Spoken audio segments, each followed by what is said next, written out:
Pessoal, tudo bem? Então, eu falei no outro vídeo sobre as certidões, que quando a empresa vem para nós, a gente tira a certidão negativa municipal, estadual, federal, mas eu quero mostrar para vocês exatamente como que funciona algumas certidões. Ok, então assim, municipal, você vai verificar no seu município, alguns tem que mandar e-mail, outros são no site.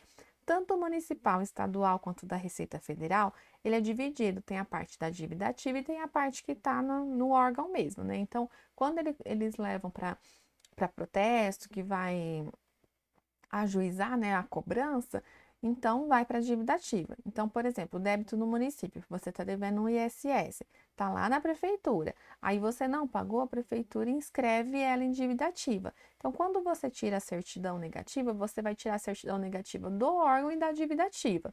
Então, nas prefeituras, a gente costuma tirar uma certidão só, a não ser que ela tenha essas duas opções, da dívida ativa e na prefeitura.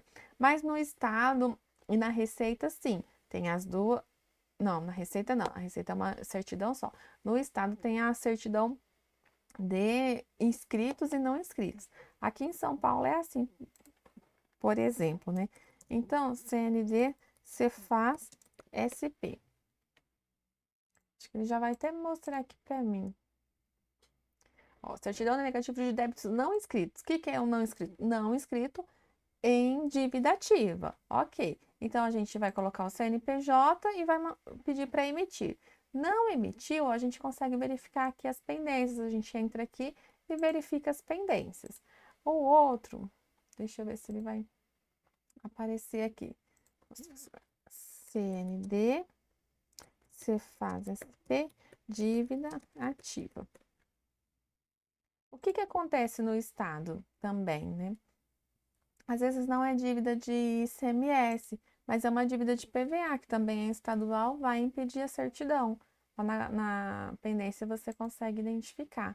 Então, aqui, ó, esse já é da dívida ativa, da Procuradoria Geral do Estado. Emitir. Aí, CNPJ base. É antes do 1000 contra, né? Você coloca só o começo do CNPJ e pede para emitir. Não conseguindo emitir, você vai verificar o que que tem de pendência, consultar os débitos para verificar o que que ele está, consultar débitos.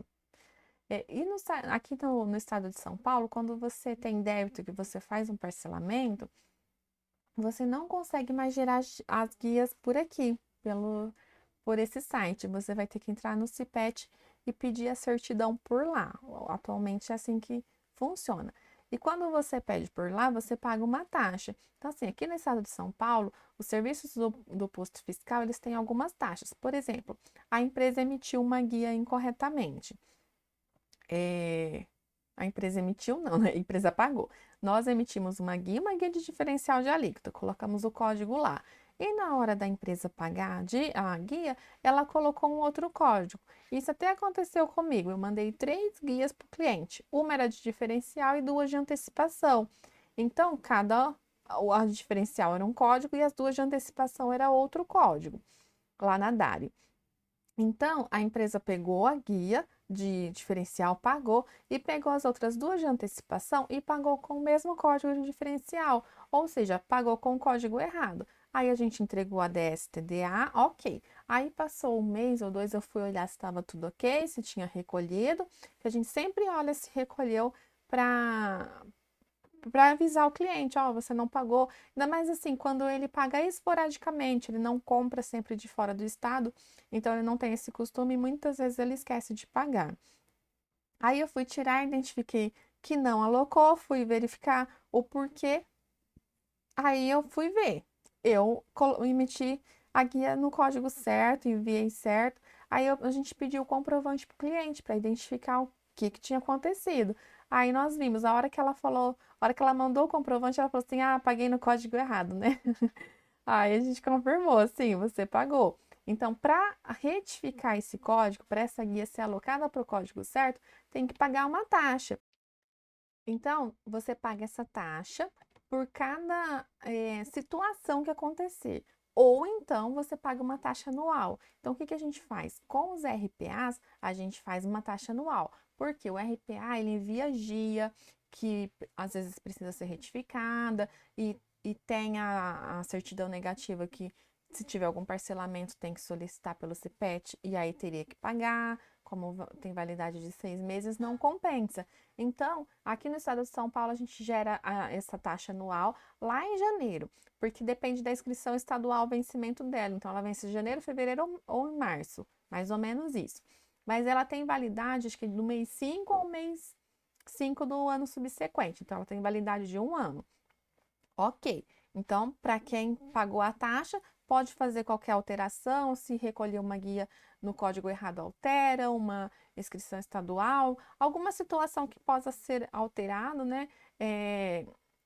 Já está recolhido. E quem não paga guia, que normalmente são as empresas do Simples, porque ela só tem essas guias de antecipação e diferencial. Então é difícil acontecer algum erro, né? Vamos dizer assim.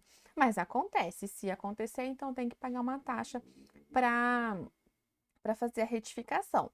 Bom, então da CND estadual é isso que eu tenho para falar.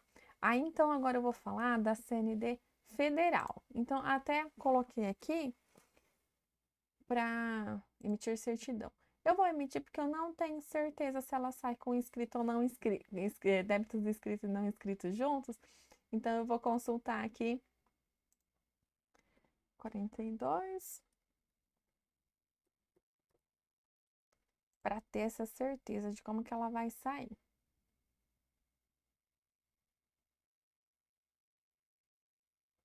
E a dívida ativa da União, aqui já responde.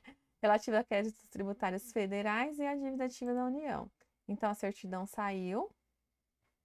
Então, ok, é uma certidão só. E também tem a certidão do Fundo de Garantia, CNDFGTS. Ah, essa consulta regularidade. Essa daqui normalmente é o pessoal do DP que tira. A gente coloca o CNPJ, base aqui, o estado e coloca os caracteres e já sai a certidão. Então, era dessa forma que eu queria mostrar em relação a aquele vídeo que eu comentei, quando a empresa entra, a gente tira todas as certidões, dá uma olhada na situação fiscal, dá uma olhada em todas essas particularidades, tá bom? Até mais!